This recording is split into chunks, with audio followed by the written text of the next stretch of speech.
Lifeguards are hard to find. I'm talking lifeguards. There's a lot of guys want to be lifeguards, but they don't last.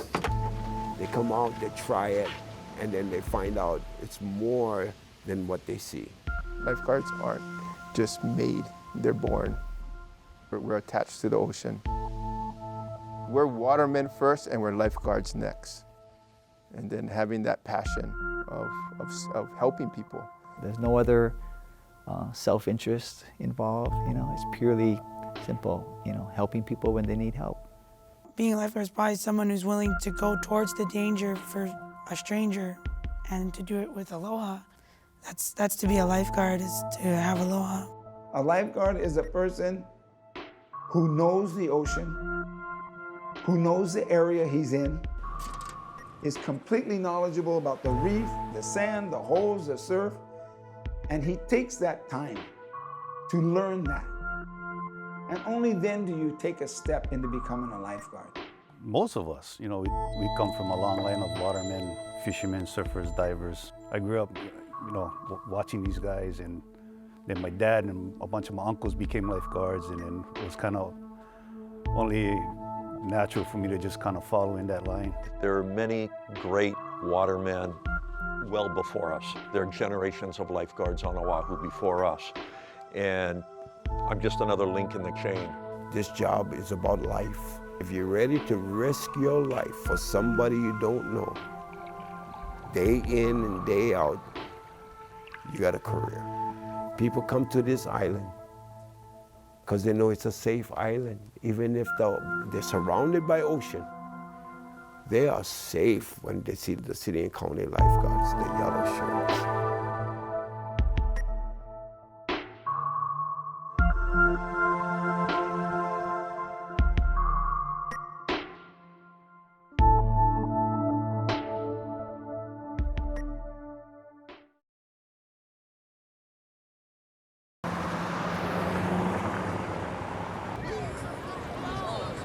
If you think of 1906, Waikiki was not anything like it is now. Hawaii was becoming a very popular visitor destination, and people wanted to go places and see things, and they wanted to experience it. I can life save, but I want to be a lifeguard.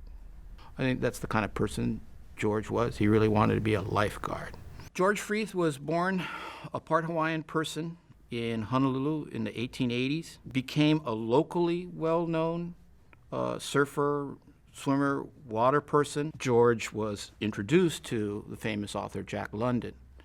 And Jack London wrote about learning how to surf in Waikiki from George Freeth. Then he was invited to go to California. Huntington, who was, I think, had the railroad in Southern California at the time, and he was looking for a way to increase his ridership and get people to come to Southern California. So he brought George Douglas Freeth to California as the man who walked on water. The kind of waterman that George was went out and created the volunteer Venice lifeguards, the Redondo lifeguards as this volunteer service. But then, gradually just became a much more professional thing. So he really created a group, a number of groups, Redondo, Venice, went down to San Diego. And so essentially, real Southern California start for not only surfing, but the lifeguarding situation. Unfortunately, he dies young in 1919 as part of the worldwide influenza epidemic. He was 36 years old. The Territorial Board of Harbors hired 2 lifeguards in 1917, and they were primarily for Waikiki. And those days, it was kind of beach boy oriented. The outrigger ran a beach service. It was located on the ground floor on the Royal Hawaiian side, and we had actually professional beach boys there. It definitely evolved, after the war. People came back and really had a true understanding of what lifeguarding should be. But as people went around and went to more places on the island, I think that the need was definitely there. It wasn't until, I believe, the 60s until places like the North Shore were guarded. Eddie guarded the North Shore. They gave him a truck, and he guarded the entire North Shore by himself. They gave him a truck. Well, it more like, was like one hearse or something. You know, a big station wagon, had a little red light on it, and he would take me with him. He go, okay, I'm gonna go surf sunset, so you going with me? So I go, oh, I'm gonna go surf sunset. He go, so I go with him, and he go, you stay right here. If anything happened, you turn on the light, so I can come in, and we would go do the rescue. So I had to stay in the car, wait, and he would go surf, and you know, and I learned from just watching and stuff. It's like on-the-job training, you know what I mean? It's like you go, whatever, you know, they tell you when to go, where to go, whatever, and you just follow directions. Mayor Blaisdell gave me a position of being a lifeguard. You know, I was a lifeguard when I was in the Army, and I was stationed at Haleiwa. And my first rescue was this major and his wife and his daughter and his son. They're holding on to a tube and looking at the bottom at shells or fishes. At the same time, the current was taking him there, four of them way out there. And so I grabbed another tube and I ran down to the water and started swimming. And I swam backwards, and they're looking at me and telling me, how you know where you're going? So I tell them I fish out here all the time. So you see that wave over there breaking? That's where it belongs. You see the wave on the other side breaking? That's where it belongs, and I know where I am.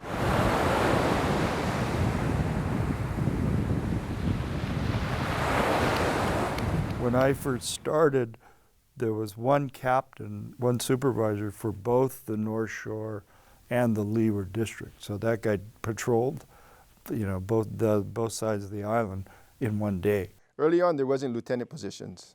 So the captains were the ones that came down to the beach every once in a while. And they rotated through too. I think they all at one point came through the east side. Back then, there was really not one true district, because you would call in and you would actually go to headquarters and go to Waikiki and you stand by there and wait. And then he would say, okay, today you're going to work Hanama Bay, or today you're going to work Wamanalo, today you're going to work Eokai. The basic lifeguard operation is tower-based. And I think that came from, you know, the history of lifeguarding. If you look at the history of lifeguarding in the United States, guys came back from the war, they were driving Jeeps, they had the perimeter defense, they had the zero tower, and it was set up that way. Well, that was at Huntington, LA County, where you have stretches of beach, long stretches of beach, which you could defend that way, if you will. And we all know that each beach here in Hawaii is different. You know, so that kind of perimeter defense concept really doesn't apply. That was the beginning of what I would say is the shift from a very classical lifeguard program that was developed after World War II, was generally developed by World War II vets, and it was basically a sentry system. I was taught you're not supposed to talk to the public. You are not supposed to interact with the people at the beach at all, because it might distract you and distract your attention from the people in the water. I always wanted to go down there and tell them, oh, no, you guys can't go out there and swim, you know. But those days, the way Butch them and Eddie them used to do it, they said, just let them go, and we're going to go get them. And I used to sit in a tower looking out at the waves. I go, are you freaking kidding me? You know, why go put ourselves in agony? Just swim out there when I can go over there, just yank them by the tail, tell them get out of the water.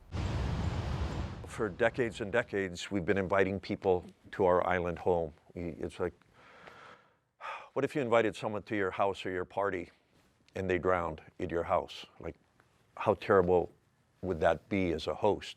From their first Red Cross lifeguard class, they talk about prevention, but they never really got into the specifics of prevention. You know, how do you do it? And we consciously made that concept happen in our training. We said, get out of the tower, go down to the beach and talk to these people. Mark Cunningham would come, and he wouldn't let nobody in the water. You know, he would go down there and communicate. Communication became like the biggest asset to the rescue program. This beach is not a swimming beach.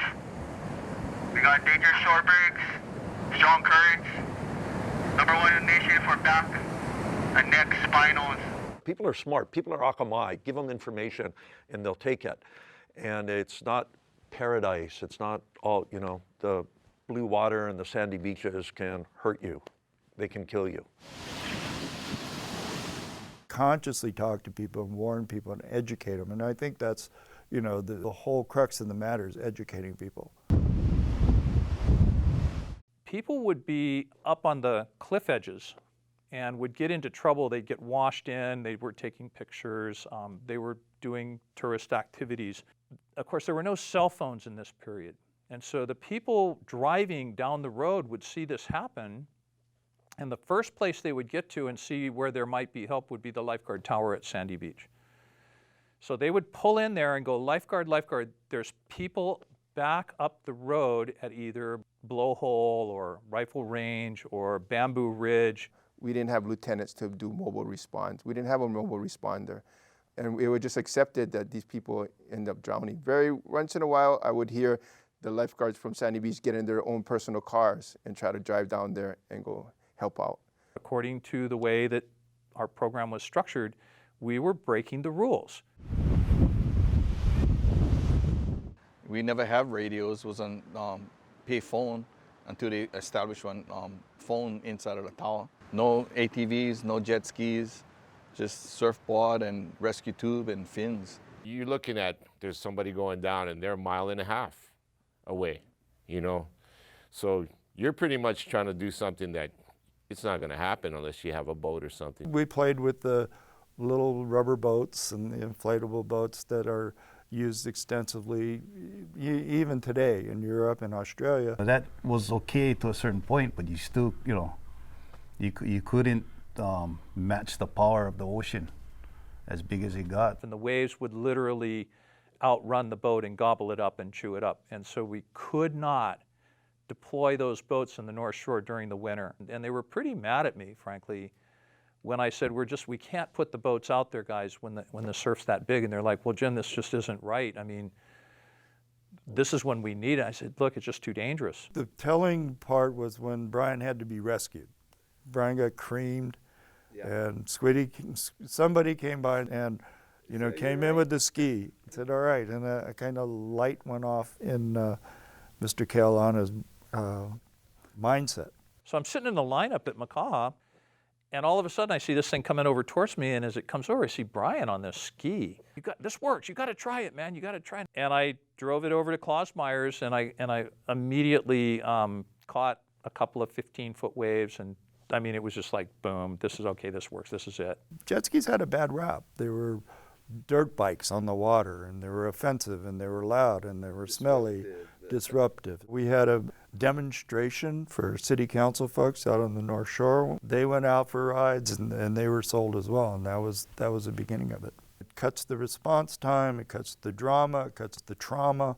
You're there literally in minutes, and you know the guy is back on the beach safe and sound. You still do the fins and tube and surf and board rescues, but for critical situations in big surf or getting somewhere where you could maybe paddle to, and instead of putting a ski in the water, the ski's going in the water. To me, the ski has been the most innovative thing in lifeguarding.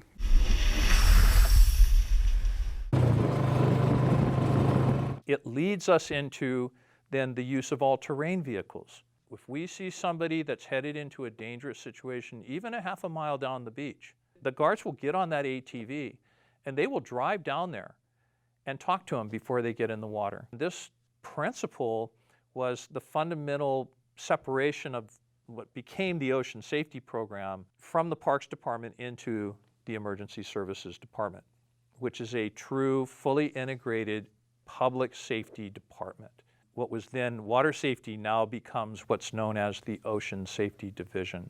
I feel like I've worked with so many good people over the years, and obviously I can't name them all, but when I first came in, I think those guys, these men set the tone It's like dealing with legends, it's like dealing with people that you only heard about. I get to this job and okay, now I'm Buffalo Kealana's boss, and there's all these guys on the North Shore that I read about, Terry ʻOahu and all these guys, and I'm now their boss. So it was a real learning experience for me. All those guys know who Aloha Kaeo was because he was like, a true Hawaiian that was running the water safety at that time. It was always hard on everything that his job. His job was to keep everybody in line. Discipline, order, respect, knew the ocean better than almost anybody I know.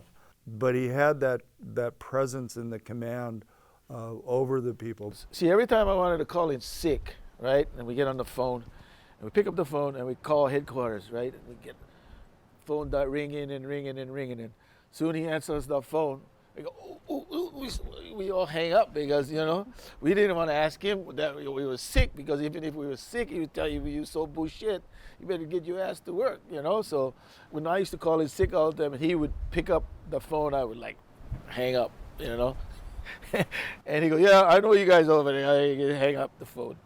He was a great captain at that time for all those guys and kept us going the right way. One man stands alone who has really helped my career is Buster Walwork. Buster Walwork is the greatest man.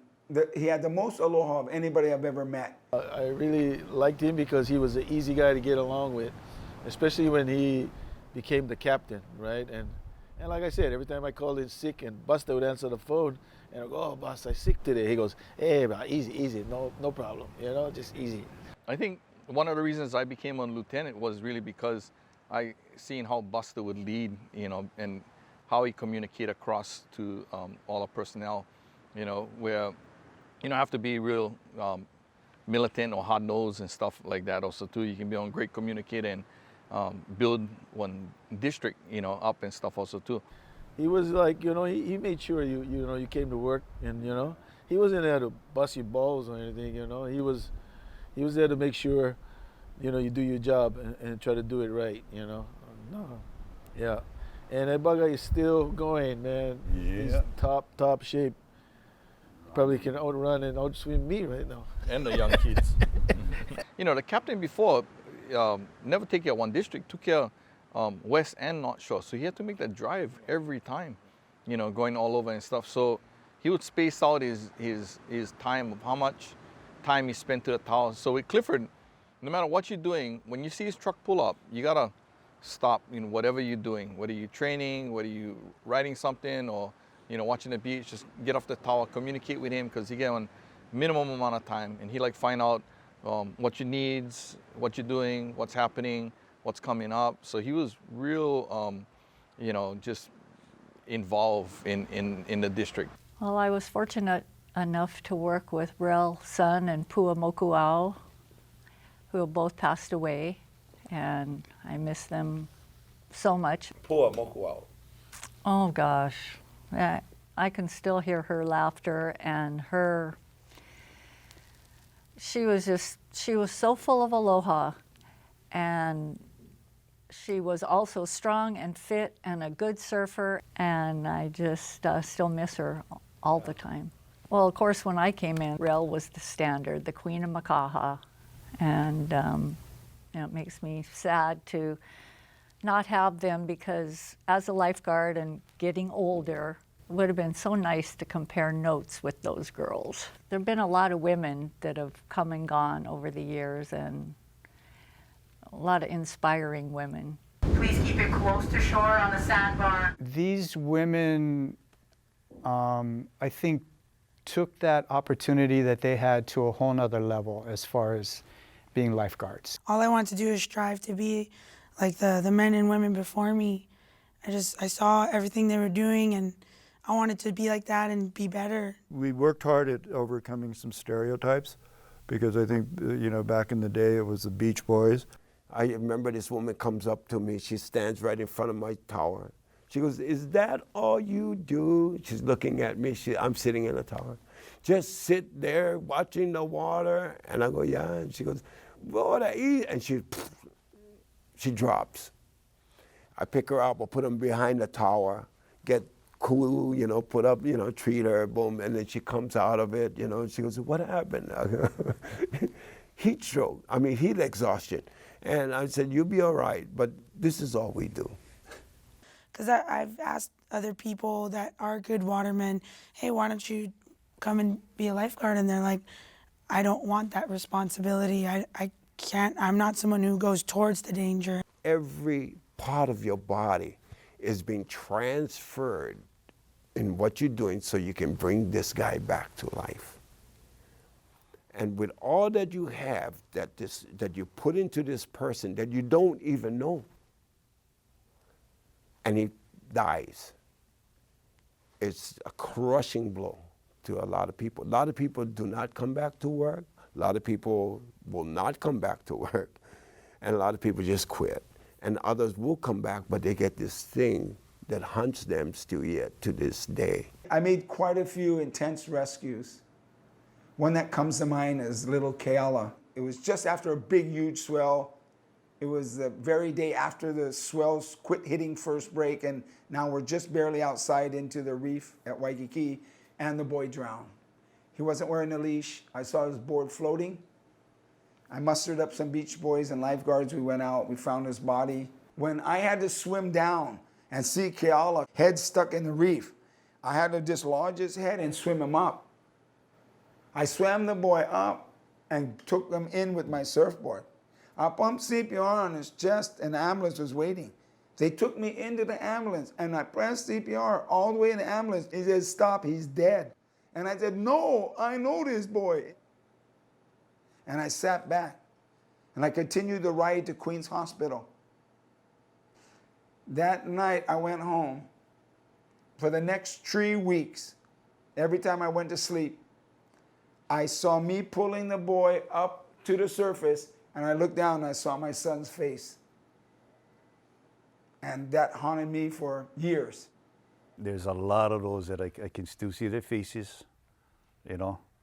Shoulda, coulda, woulda. Maybe if we had gotten the call earlier, you know, we could have been there on time. You know, their time was up. So, you know, that's kind of the dark side of lifeguarding is the ones that see that a lot. It takes a lot of our camaraderie. You know, people getting together after to talk about this. It's the family that we have as lifeguards. You know, it's what connects us all together. And when we have situations that it gets really bad, there's always somebody that we can talk to. We win a lot, we lose a few, make the best of it, come back and then, you know, regroup, recharge, and then let's do it again. Let's bring them home alive. And how do we deal with it? How does, if you will, an old timer like myself, deal with all of these tragic things I've seen in my life? You just think about all the people you've helped, all the people you've saved. And you come to terms with, I can't save them all. I'll do everything I was trained to do. I'll do more than 110%. And I know I did my best. And you learn to live with that. What I would say to somebody that's just coming in, if I had an opportunity, hang in there. This is a tough job. It's one of those that looks easy, but it's hard. You can do all the great things in training. You can be the fastest swimmer, the strongest swimmer, you know, you can break all the records, but it doesn't matter until you get to the real deal of rescuing somebody, because all that goes out when somebody's in trouble.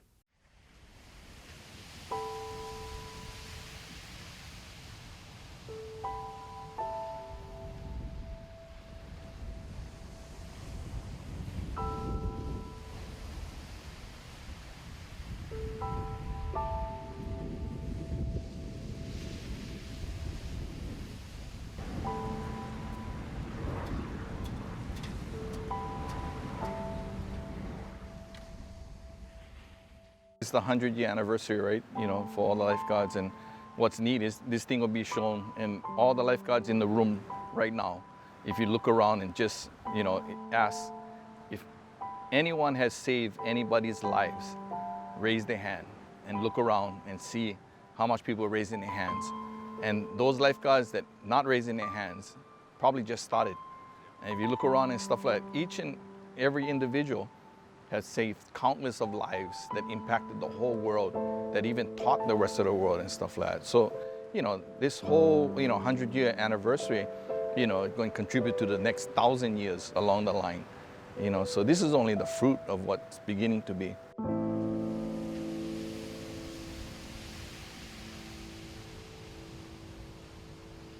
It was New Year's Day, and I was working at Hanama Bay at 3 Alpha, and all of a sudden we just hear, lifeguard.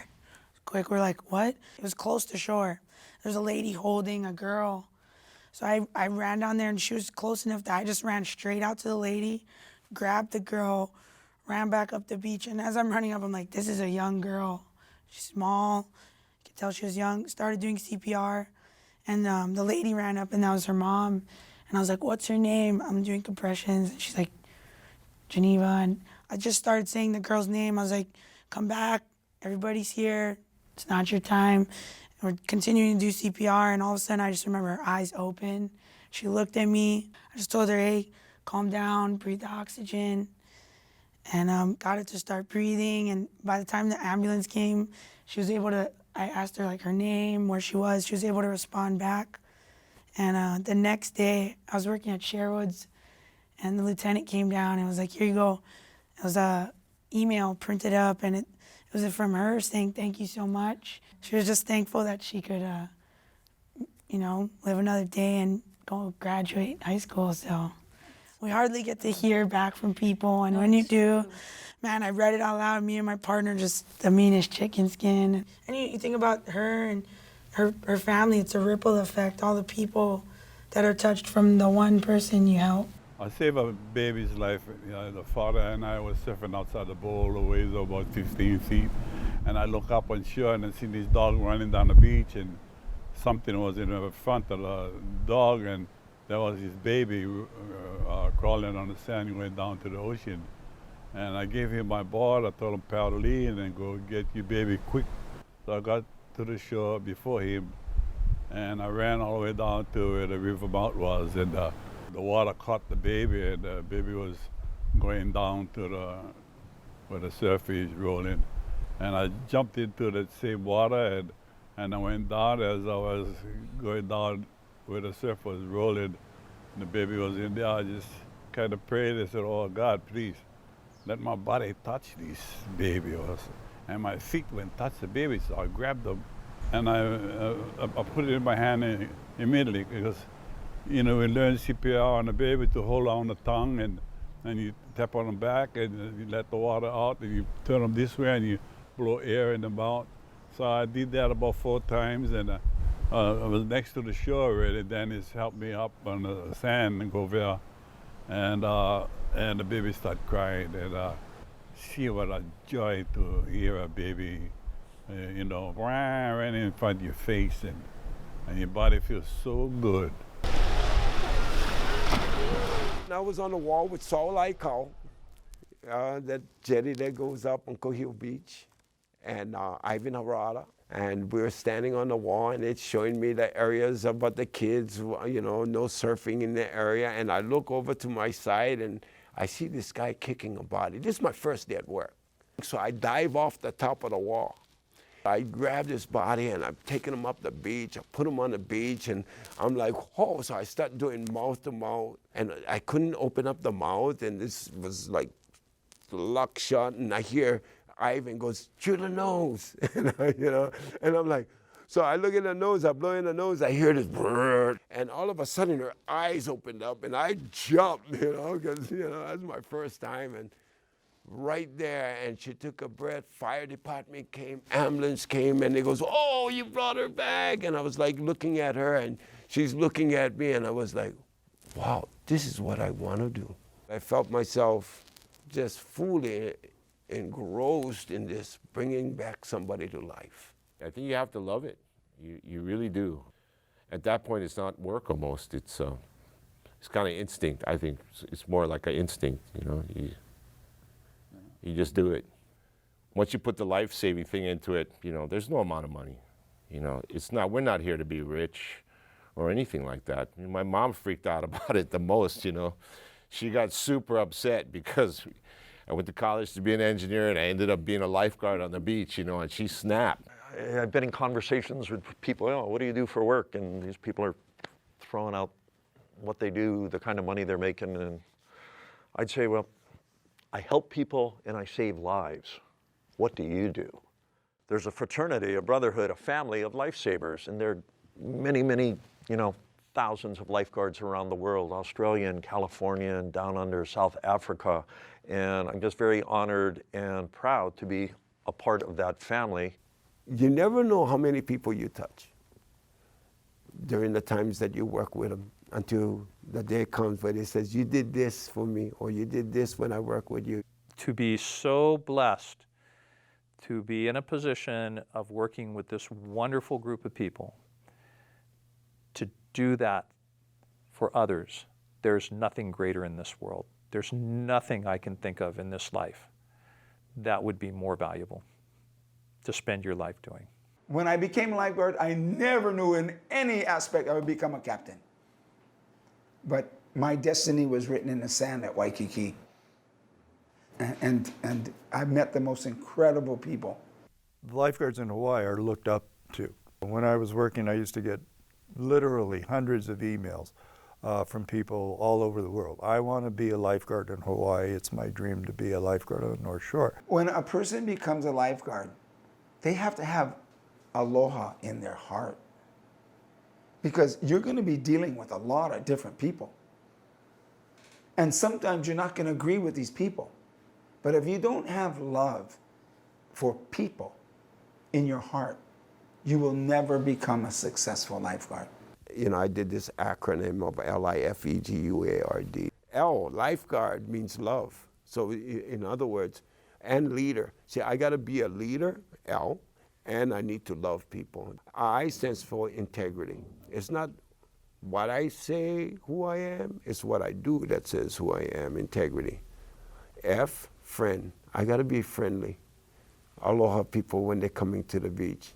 E, encouraging. I need to be an encourager who I work with because I don't know what they're going through, you know, or even to the people that are down on the beach having a hard time. I got to encourage them. G, generous. I got to, you know, generosity is important, you know, especially with lifeguards. I'm talking about lifeguards. So when somebody comes, hey, share with one another. Yeah, be generous. Share about experiences. Share with the other ones that come. Don't let them go through the same stuff you went through. U is understanding. Understand that we don't know what people on the beach go through when you're talking to them, when they're yelling at you, calling you all kind, you know. And A, accountable. I got to be accountable to my partner, my lifeguard partner. I got to be accountable to the people on the beach. I got to be accountable to those out in the water. R, respect. Respect is key. Respect each and everyone out there, no matter if they deserve it or not. And D, dedicated. If you're going to be in the lifeguard profession, you need to be dedicated and have that desire. I think about those that was before us. I think about those that have left us and was before us. I'm surprised that to today, they have monuments for police, fire. But we as lifeguards, when we're done, we're done.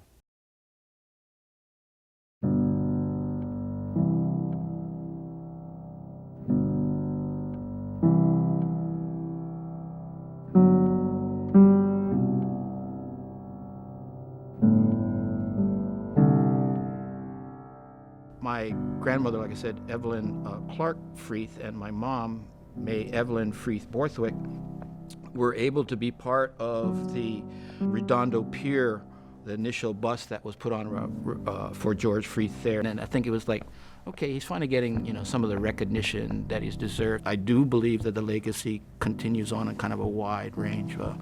And I think he would have been like, yeah, Cool. Where's my board?